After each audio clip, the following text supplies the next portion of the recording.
every after of the grading or every after of the unit. So everyone please read the first paragraph.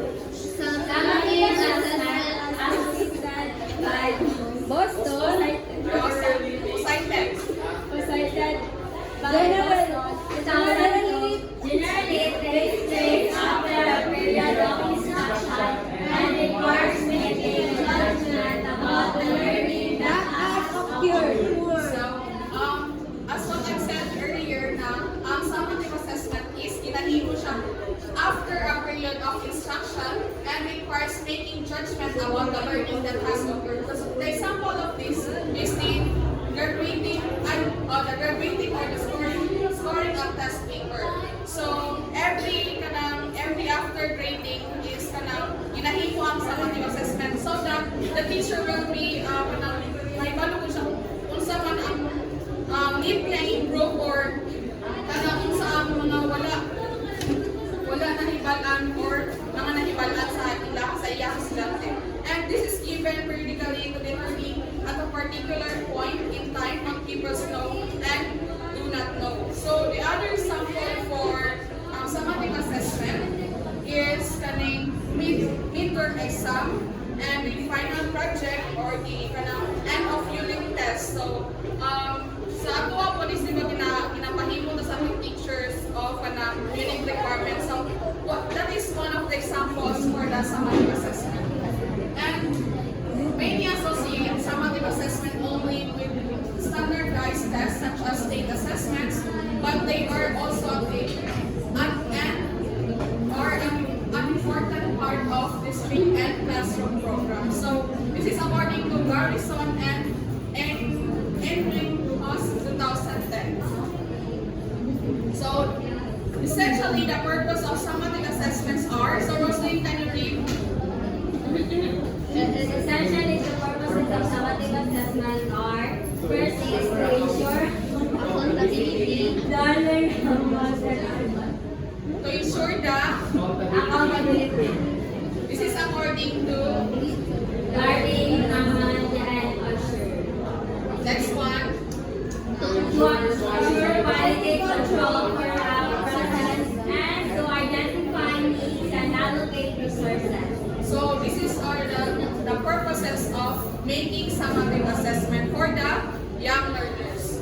So to ensure accountability and also to assure quality control for a process.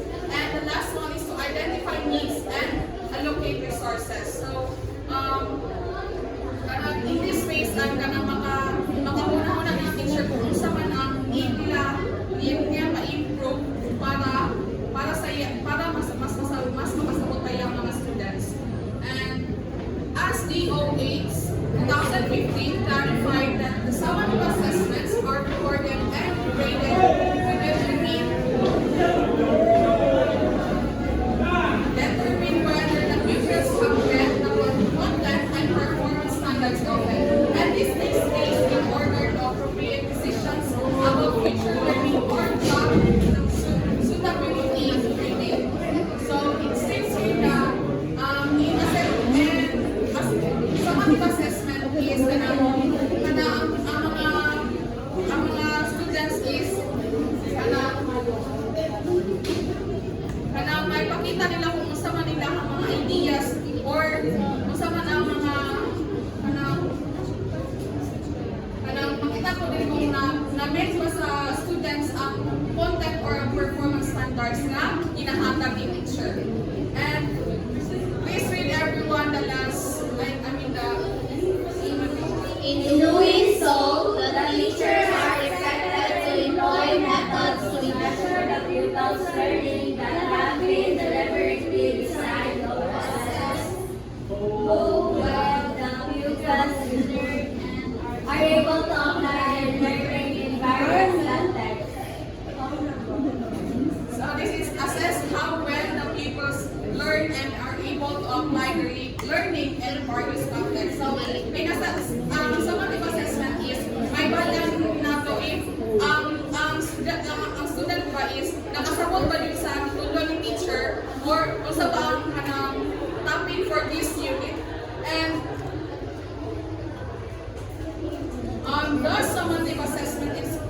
considered as assessment of learning.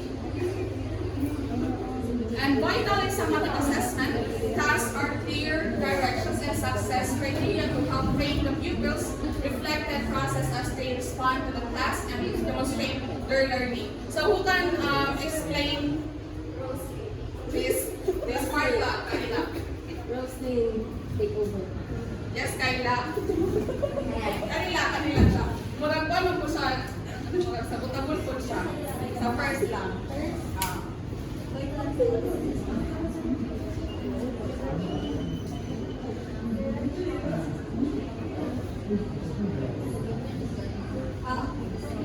For the teacher, we need to give clear direction and success criteria about the assessment being emphasized. Yes, exactly. Very good, Kayla. So thank you so much for that. And sa vital and summative assessment is, as a teacher, dapat clear imong ginahatag na kaning direction or instruction, and dapat nagahatag po ka criteria so that the students is kanang mahibalan nila kung unsa dapat nila ang i-perform or ipakita ang nila specific task. And the next one is the pupils must be involved in making decisions about the summative assessment task to pursue. And results of summative assessments are reported not only to the pupils and guardians but also to the school heads or teachers who will receive the child in the next grade level. So, ang mga test result daw na ginahimo nga summative assessment is dili lang para sa estudyante or di kaya para lang sa mga kanang parents. So, it also para po sa mga kaning teacher nga musunod kani, for example, kani na specific estudyante is grade 2 siya karon. So, pag ipasa mag grade 3 na siya is kanang mahatag din mo ang mga record niya dito sa iyahang future na teacher for the next level.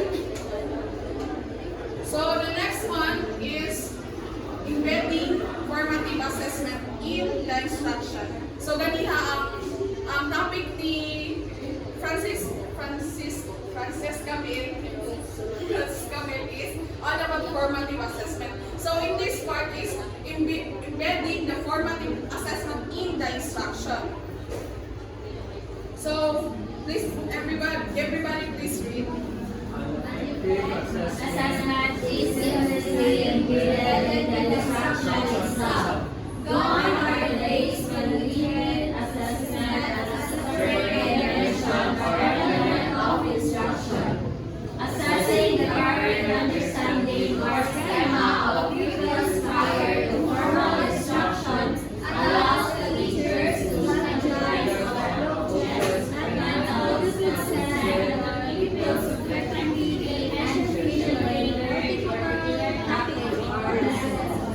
So it states here that the assessing the current understanding or schema of pupils prior to formal instructions allow the teachers to strategize on approaches and methods. So in this way, before mag-move na ang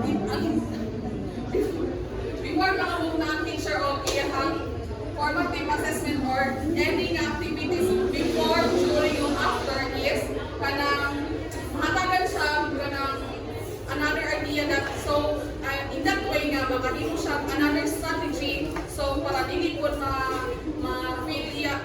makapilya ang mga learners nga boring ang mga activities in such before, during, and after. And during instruction, formative assessment in the form of learning exercise and processing questions informs the teachers as regards the pupils' progress relative to the acquisition of knowledge, skills, and values. So during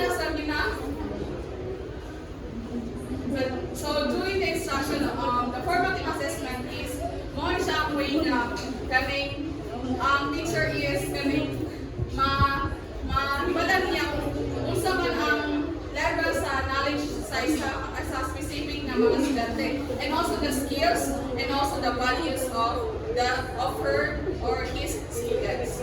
So everybody please read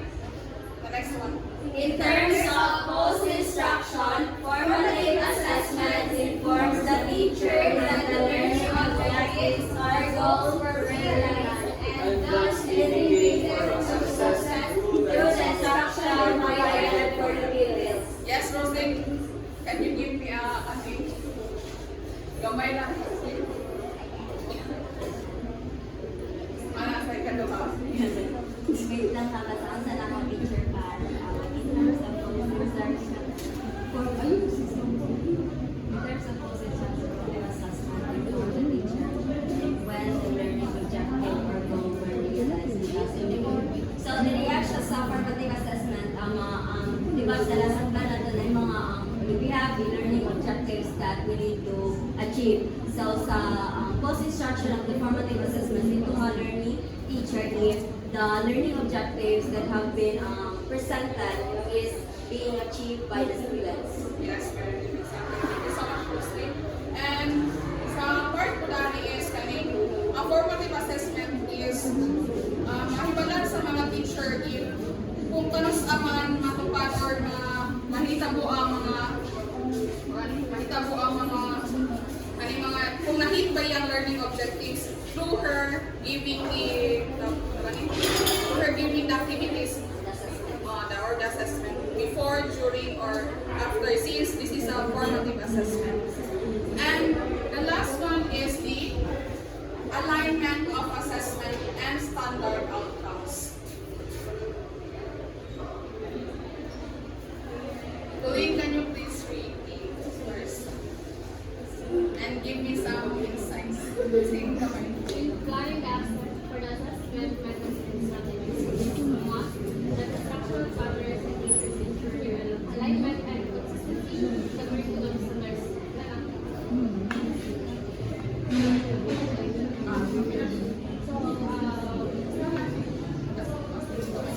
Inspiring them to attain the set objectives is considered an instruction strategy that leverages the independence of pupils and regulating their learning following their standards. So, in creating an assessment, so you need to make sure as a teacher that you will align your assessment to your lesson so that hindi maligo ang students. Yes, exactly. Thank you so much. So, as a teacher, as what Colleen said, na dapat is kanang clear to the imuhang instruction para dili ma-confuse imuhang mga students during na nagahimo sa mga imuhang kani activities given. And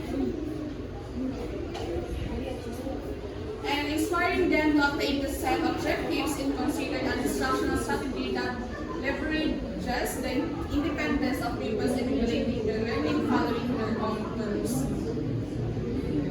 So, and generally assessment guides and directs instruction and provides necessary information as regards pupils' progress, thereby motivating them to improve their performance, aids teachers in deciding whether the instruction is effective, and finally, evaluates the curriculum or program afforded to all pupils. So, kaning general assessment guides as kaning direct instruction, and also dili po mahibal-an ni teacher if naabay progress sa iyahang mga estudyante, and also if and thereby motivating them to improve their performance. So, for example, nagtatabgo ka ng activities sa mga estudyante, then sa pagbasa nila is may bala na sa ilang kung kinsay ni-improve or kinsay ni-stay na ihapon sa ilang mga capabilities niya.